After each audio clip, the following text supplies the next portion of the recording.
Welcome to Arizona Department of Public Safety training video series part 2 in the Arizona Department of Public Safety Academy. Commissioner Poehler.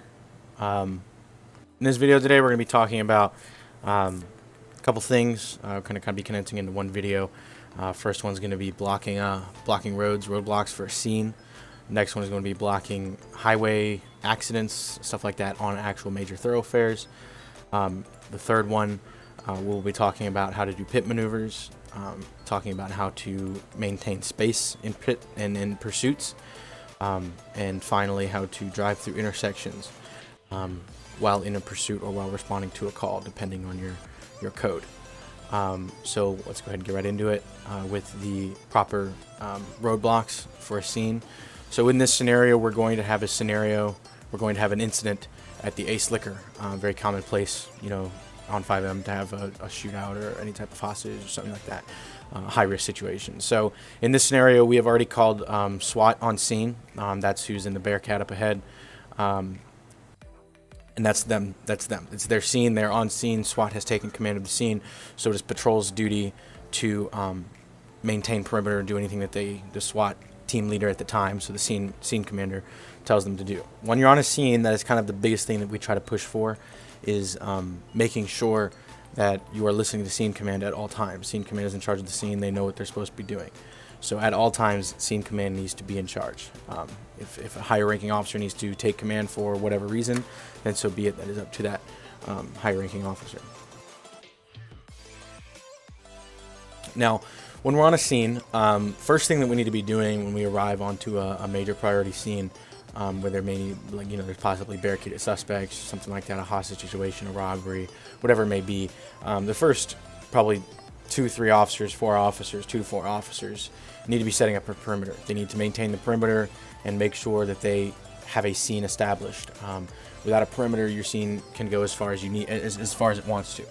So we need to make sure that we are maintaining a perimeter and creating a perimeter if there's not one already. So the first few officers on scene, depending on who it is, need to be making the perimeter, setting boundaries, making sure that no threats can exit and no threats can enter. Nobody who's permitted to be inside can enter, stuff like that. Just maintain the perimeter. Pretty self-explanatory. As soon as a supervisor, a supervisor comes on scene, or a command officer comes on scene, so a sergeant or above comes on scene, they are understandably the scene command. Those can be recognized by underneath the star on their vehicle. It will say supervisor on most of our vehicles. So if they say supervisor, they are one of the patrol supervisors. If they arrive on scene, they're easily recognizable by their vehicles. Sometimes they'll be in a uniform like myself. They'll be in a tactical uniform. They'll be in a plainclothes uniform, something like that. If not, it will be pretty understandable, that they're in charge, because they will be taking scene command. And they will start telling people what to do. In this case, I have set up a pretty well set up scene. Where we have 2 cars at each entrance and exit, or 2 at crossroads. We have that Charger over there, that slick top Charger that's over there. That is the supervisor's vehicle, because what happened in this scenario, again, we're taking this scenario how it is. The scene supervisor initially was the patrol supervisor that arrived on scene. As you can see, as we're passing by, it says supervisor across the back there on the back bumper, and it'll say supervisor on the black bar that's right there. Okay. Supervisor felt like it was a scenario to call SWAT in, so SWAT got called in. The acting supervisor, scene command, stepped back and let SWAT take control of the scenario. SWAT, once take control of the scenario, they position their vehicles how they are told to do during training, and they continue with that. Okay, now it's their scene. Scene supervisor is the only person who's allowed. Scene supervisor and anybody they permit, including but not limited to SWAT. SWAT is, once SWAT comes on scene, they take the scene.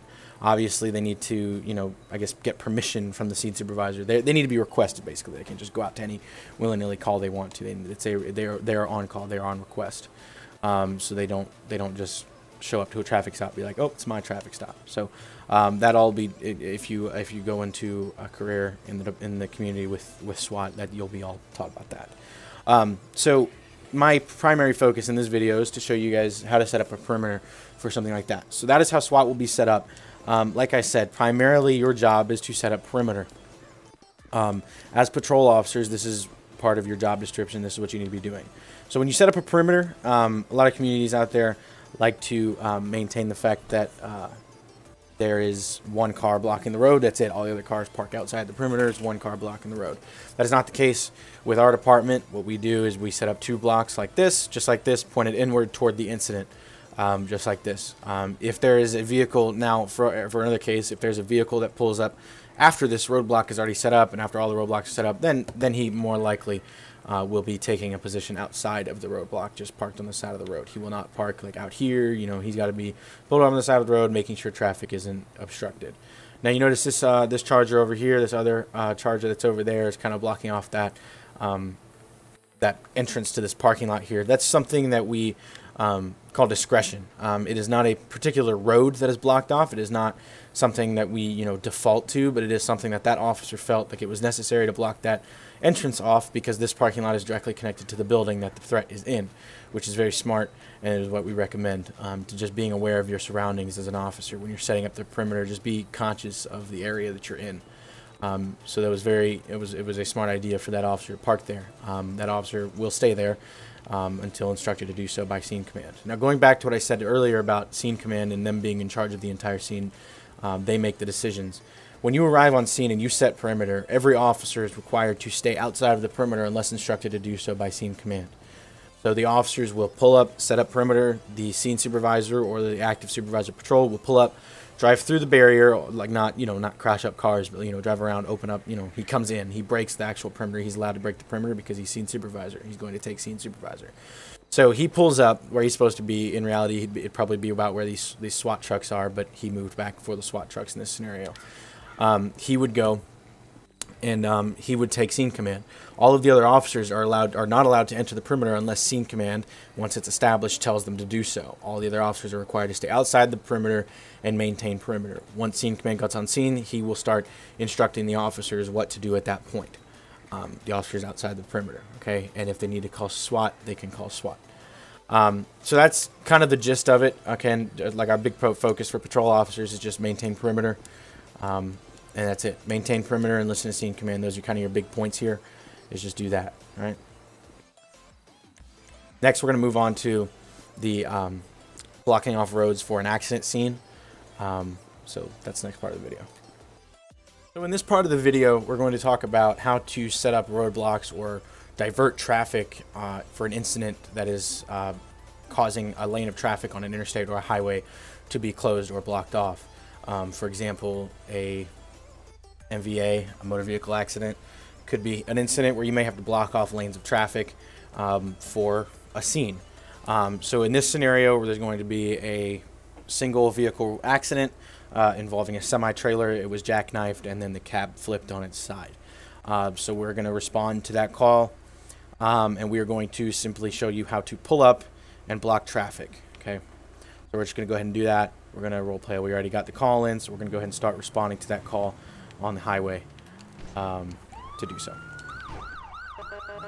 So before you come out into traffic, if you ever have to do that, make sure you are following the proper procedure of changing your siren, doing all that stuff, making sure that you're not cutting into active traffic coming your way. So at this point, we do see the vehicle coming, or we do see the vehicle approaching. We're approaching the vehicle, approaching the scene. We notice as we pull up on scene that it appears to only be blocking one lane of traffic. We don't see any other vehicles involved. We go ahead and notify dispatch of our findings here. If your vehicle does have the capabilities of having a traffic advisor, we ask you to please put that on. That would be the first 4 vehicles. Only 4 of our vehicles actually have the TAs. But if they do, go ahead and put those on, as well as if they have the option to go ahead and turn your floods on, your takedowns, so it illuminates the scene a lot better. Again, only a few of those vehicles that we have do these, but it helps a lot, helps greatly. So, you arrive on scene, first thing you need to be doing is making sure you're blocking off traffic, turning your traffic advisor on, making sure that it's there. Next thing you need to be doing is going to check, obviously, as you would do in any type of motor vehicle accident you approach on, is check for possible injuries or any parties that are injured at all with anybody who's involved. That's kind of a prerogative, that's a priority that we need to be focusing on, is making sure that anybody who's injured are being tended to before anything else, priority of life, okay? So we need to make sure that we're doing that. In this case, we've got medical responding. We'll go ahead and role play that.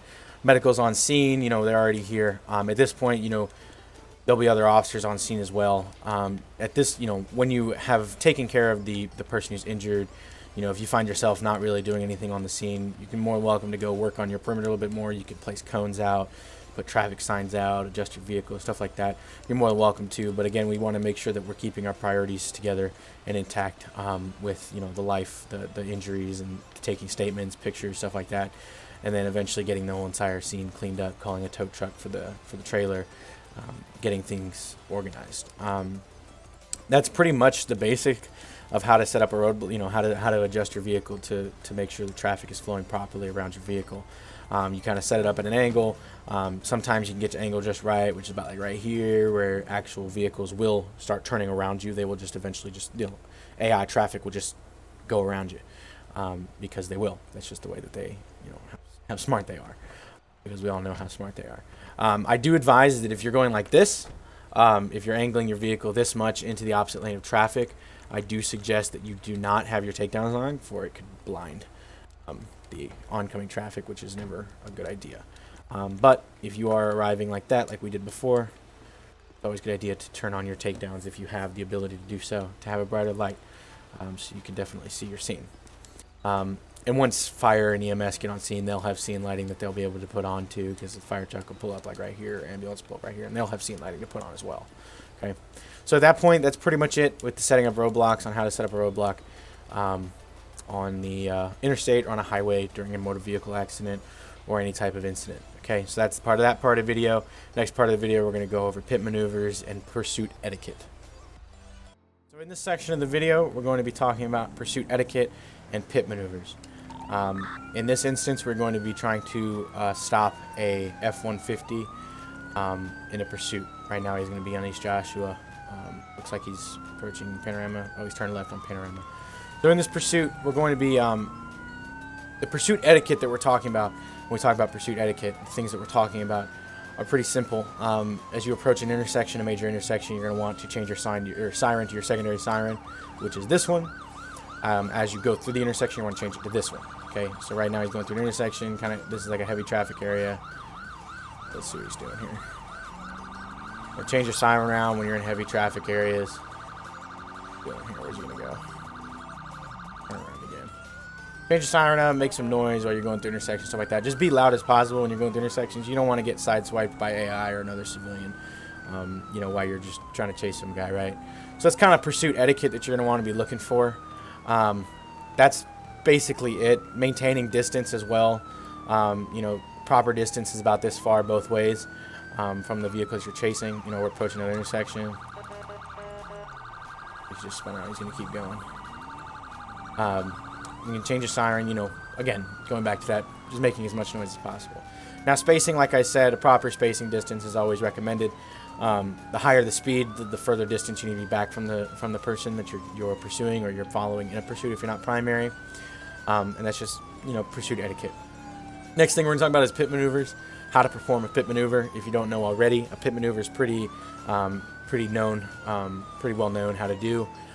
You simply take your front bumper and make contact with their rear bumper in a specific way to make their vehicle spin around in a preferably 180 to reverse the to essentially it screws up their axle, their transmission, so they're not able to drive anymore. So that's what we're going to do on this F-150 once we catch back up to it. Before we do a pit maneuver, we do need to request permission from dispatch or our active supervisor. So when we do that, we call over RTO and request permission. When we request permissions, we need to notify them that our traffic conditions are clear and our weather conditions are clear, pedestrian conditions are clear, road conditions, stuff like that. We need to make sure that we are aware of our surroundings before we do that pit maneuver and make sure that dispatch or our supervisor knows as well. So I'm going to give you an example of how to call it in. Alpha 1, requesting pit maneuver, traffic conditions clear, road conditions clear, weather conditions clear. 10-4, go ahead. Dispatch lets me know that it's okay. We're going to go in for a pit maneuver, make sure again that the conditions are still clear. We're going to go in at our preferred side. It's kind of your discretion to go which side you want to, but this is how you perform.